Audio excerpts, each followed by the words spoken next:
BNP মহাসচিব মির্জা ফখরুল ইসলাম আলমগীরের গাড়ি বহরে হামলা চালিয়েছে দুর্বৃত্তরা। এতে মির্জা ফখরুল স্থায়ী কমিটির সদস্য আমির খসরু মাহমুদ চৌধুরী সহ বেশ কয়েকজন আহত হয়েছেন। পাহাড় ধসে নিহতদের পরিবারের প্রতি সমবেদনা এবং ত্রাণ দিতে সকালে চট্টগ্রাম থেকে সড়ক পথে রাঙামাটির দুর্গত এলাকার উদ্দেশ্যে রওনা দেন মির্জা ফখরুলের নেতৃত্বে বিএনপির একটি প্রতিনিধি দল। পৌনে 11টার দিকে চট্টগ্রামের রাঙ্গুনিয়ার ইছাখালীতে পৌঁছলে বৃষ্টির মধ্যে দুর্বৃত্তরা লাঠি সোটা নিয়ে গাড়ি বহরে হামলা চালায়। এ সময় মির্জা ফখরুল ইসলাম আলমগীর, আমির খসরু মাহমুদ চৌধুরী, ভাইস চেয়ারম্যান অবসরপ্রাপ্ত মেজর জেনারেল রুহুল আলম চৌধুরী সহ বেশ কয়েকজন আহত হন। ভাঙচুর করা হয়েছে বেশ কয়েকটি গাড়ি। পরে পোমরা মাদ্রাসায় আশ্রয় নেন বিএনপির প্রতিনিধি দল। এই সময় কর্মসূচি বাতিল করে চট্টগ্রামে ফিরে আসে বিএনপির প্রতিনিধি দল। হামলার ঘটনায় সেখানকার সংসদ সদস্য ও আওয়ামী লীগের প্রচার সম্পাদক হাসান মাহমুদকে দায়ী করেছেন বিএনপির স্থায়ী কমিটির সদস্য আমির খসরু মাহমুদ চৌধুরী। চট্টগ্রাম ফিরে প্রেস ক্লাবে সংবাদ সম্মেলন করেন বিএনপি মহাসচিব। হামলার ঘটনার বর্ণনা দেন তিনি। এই ঘটনায় আওয়ামী লীগকে দায়ী করে মির্জা ফখরুল বলেন, এই হামলা শুধু ব্যক্তির উপর নয়, গণতন্ত্রের উপরও আঘাত।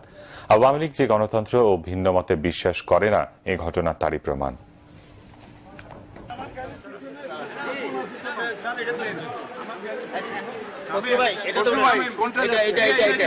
তুমি আগে পিছনে ওঠার ব্যবস্থা করো, পিছনে আগে ওঠার ব্যবস্থা করো।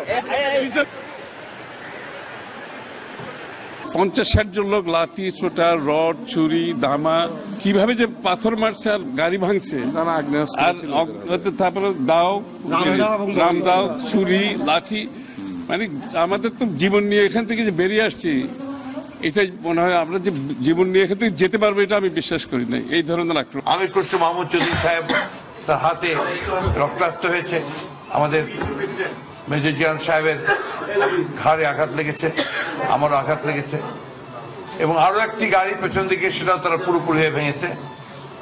প্রশ্ন হচ্ছে কার কি আঘাত লেগেছে সে কথাটা বড় নয়, ব্যক্তিগতভাবে এই আঘাত গণতন্ত্রের প্রতি আঘাত। এই আঘাত বাংলাদেশের রাজনীতিতে মুক্ত চিন্তা যারা করেন, যারা এই সরকারের খারাপ কাজগুলোর বিরোধিতা করেন, গণতন্ত্রের পক্ষে সোচ্চার হন, তাদের প্রতি আঘাত। এই আঘাত এসে জাতীয়তাবাদী রাজনীতির উপরে, এবং সেই কারণে আমরা যে কথা স্পষ্ট করে বলতে চাই, আজকে আওয়ামী লীগের চরিত্র আরো বেশি করে উদ্ঘাটিত হয়েছে। আওয়ামী লীগ সবসময় কথা বলে তারা গণতন্ত্র